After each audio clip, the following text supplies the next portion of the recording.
Hola, mi nombre es Joshua Adrián Morales Gutiérrez y a continuación le traigo la demostración del teorema que dice que si una función es continua en el intervalo a, b, entonces la función es integrable.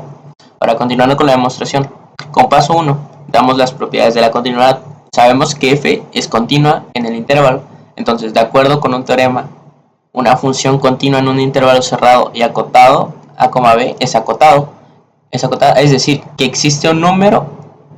m mayor a 0, tal que el valor absoluto de f de x es menor o igual a m para todo x perteneciente al intervalo.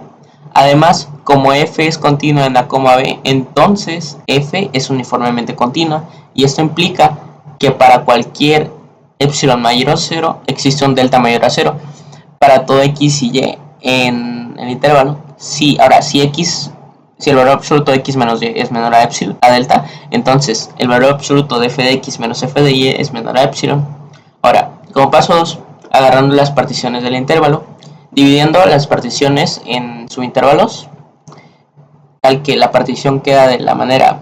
p igual al conjunto de x sub 0 hasta x sub n, donde a es igual a x sub 0, que esto es menor a x sub 1, hasta x sub n, que esto es igual a b, donde a es igual a x sub 0 y b es igual a x sub n. Para cada subintervalo se nota como xy menos 1, xy, y tiene la longitud delta xy, que es igual a xy menos 1. Para cada subintervalo llamaremos a mi como el valor máximo de f en xy menos 1, xy, y a m sub i minúscula como el valor mínimo de f en el mismo subintervalo. Ahora, definiendo la suma superior e inferior de la función f asociadas a la partición p, tenemos que la suma superior es igual a la sumatoria cuando i es igual a 1 hasta n de m sub i por delta xy, y a la suma inferior como la sumatoria de i igual a 1 hasta n de m minúscula sub i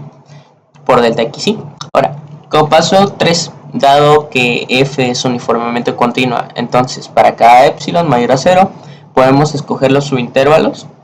xy menos 1, xy con longitud delta xy, lo suficientemente pequeños para que la diferencia entre el valor máximo m sub i y el valor mínimo mi de f en cada subintervalo sea menor que un valor epsilon. Ahora, lo que quiere decir que la suma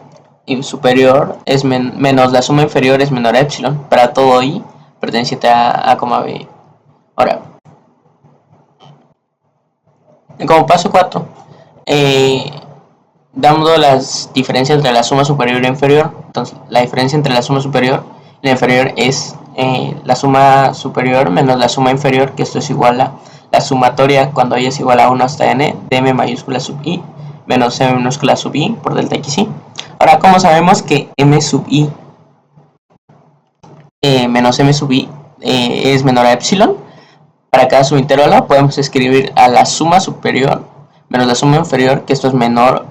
a la sumatoria cuando i es igual a 1 hasta n por epsilon por delta xy, que esto es igual a epsilon por la sumatoria de i igual a 1 hasta n de delta xy, que esto es igual a epsilon. Ahora, esto muestra que la diferencia entre la suma superior e inferior y la suma es menor que epsilon. Ahora,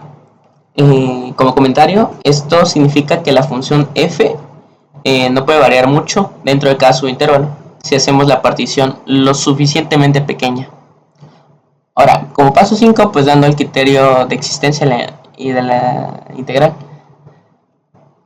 De acuerdo con el criterio de integrabilidad, una función f es integrable en el sentido de Riemann si para cualquier epsilon mayor a 0 existe una partición p en el intervalo, tal que la diferencia entre la suma superior e inferior asociadas a p es menor a epsilon. Ahora, agregando otro comentario, como epsilon puede ser cualquier número positivo arbitrariamente pequeño, podemos decir que la diferencia entre la suma superior e inferior puede ser tan pequeña como nosotros queramos, eligiendo, no sé, una partición lo suficientemente pequeña. Y como bien hemos demostrado que podemos hacer que la diferencia de la suma superior e inferior, la suma inferior sea menor que para cualquier epsilon mayor a 0, entonces esto garantiza que f es integrable. Ahora, como agregando otro comentario, Como la continuidad uniforme de la función nos permite controlar la diferencia entre los valores máximos y mínimos de la función en subintervalos pequeños, esto asegura que la suma superior e inferior converjan al mismo valor,